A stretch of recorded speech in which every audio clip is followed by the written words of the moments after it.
everyone, it's me again. I'm Lena and I'm from the Healthcare Landscape Group. In this video, I'll be talking about the future of medicine. Now, in this video, I'll be talking about three parts. The first part is my predictions on the future of medicine and healthcare. The second part is how robots are helping doctors today. And the third part, I'll be talking about the drawbacks and some disadvantages of AI in healthcare. So, without further ado, let's get started on the first part, which is the predictions that I have about the future of medicine. Well, I think that in the future, we will have personalized medicine.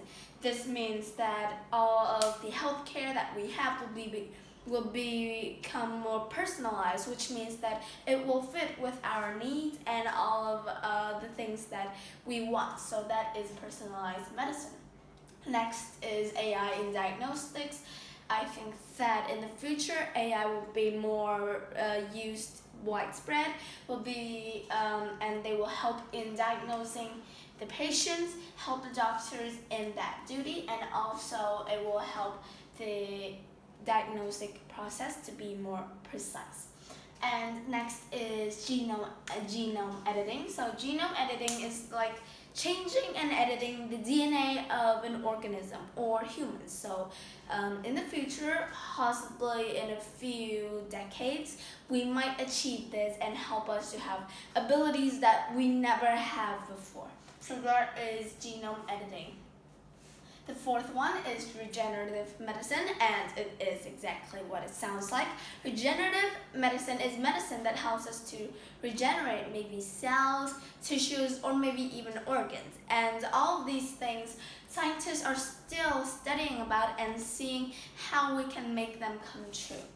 Bioprinting of organs is making a replica, a copy of organs using bioink. There are also wearable health monitors, which are present in today's world. And I think that in the future, it will become more advanced because in today's world, wearable health monitors only tracks like our sleep patterns, our heart rate, our breathing rate. But I think that in the future, I hope that it will expand to other areas as well, like our sleep activity, or maybe even track how our organs are doing. Next is robot-assisted surgery. So robot-assisted surgery is present in today's world, but it's not widely used. For example, the Da Vinci robot, it helps with different surgeries and it is very precise. So that is robot-assisted surgery. Next is telemedicine. So telemedicine is for like doctors and patients who are in remote areas, and healthcare is not easily accessible in that area. So telemedicine is a way that we can access and give healthcare to them, and so that is telemedicine. And finally is nanomedicine. Nanomedicine is medicine that is really, really small. Nano is tiny, more than tiny. So nanomedicine, I think that it can help with small or big issues within our body and help us to treat diseases or any types of problems in a specific area. So that is nanomedicine. Moving on, how robots help doctors today. So robots and AI are being developed day by day. So it is increasingly becoming more advanced. There are new models that are coming out every single day, and this applies for medicine as well. So there are three main ways that I have broken down on how robots and AI help doctors. Firstly is surgical precision. I've talked about this. Surgical precision includes robot-assisted surgery, like the Da Vinci robot, and it will help with patients. It will also give patients benefits. For example, they will have a reduced blood loss, less pain, and a reduced recovery time, so a reduced period of recovery. So that is surgical precision. They will be able to make smaller cuts, which means that it will be able to help the body heal more faster, so heal faster. And the next one is diagnostics and imaging. So for example, we have imaging in today's world. For example, we have x-rays, MRIs, CT scans, etc. But I think that in the future, AI and robots will be able to analyze those pictures that the machines have have taken, analyze those features, those images, and then they will be able to detect early signs of a disease, and it will also help to prevent that disease from spreading to other parts of the body, for example, like cancer.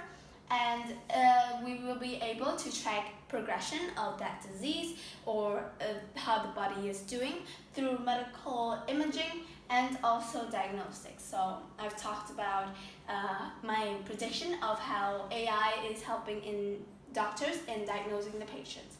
Finally, reduce burnout and hospital logistics. Now, in today's world, AI haven't really incorporated much in the life of a medical staff when they are typing the documents. So I think that maybe in more advanced countries and also in the far future for some less developed countries, we will be able to use AI tools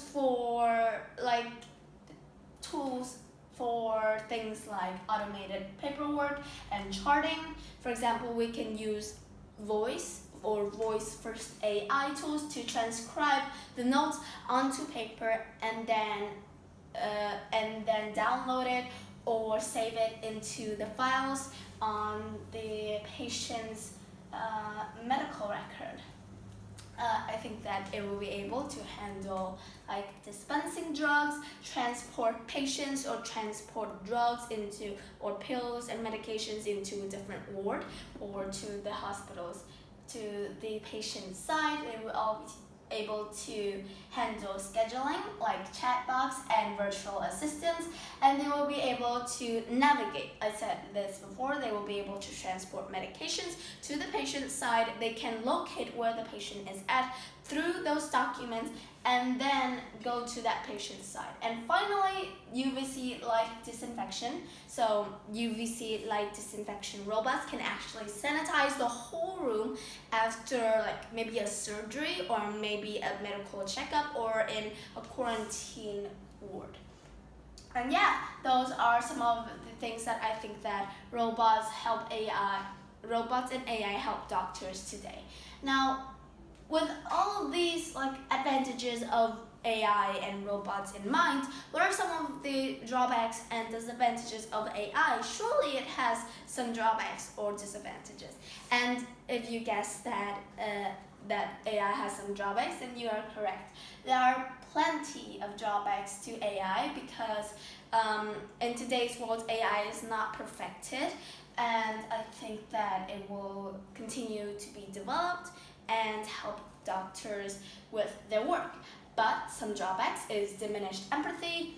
AI does not have the feelings and empathy like doctors have, so I feel like the experience that patients have is not really it's not optimized, so there will be a decreased patient satisfaction. There's also the lazy doctor effect, which means that if doctors rely too much on AI or robots, then they will lose their ability over time or inevitably to diagnose patients if they rely too much on their everyday use for robots and AI. There's also financial barriers. In more developed countries in the West, AI is becoming more advanced and widely used, but in less developing countries like Vietnam here, AI has not been incorporated very much into the healthcare system. And also, I said before, the Da Vinci robots, the diagnosing robots or AI, or also the surgical robots is not really accessible because these robots are very expensive. It is about $2.5 million want per robot, so I think that hospitals don't have enough money to afford many of these robots.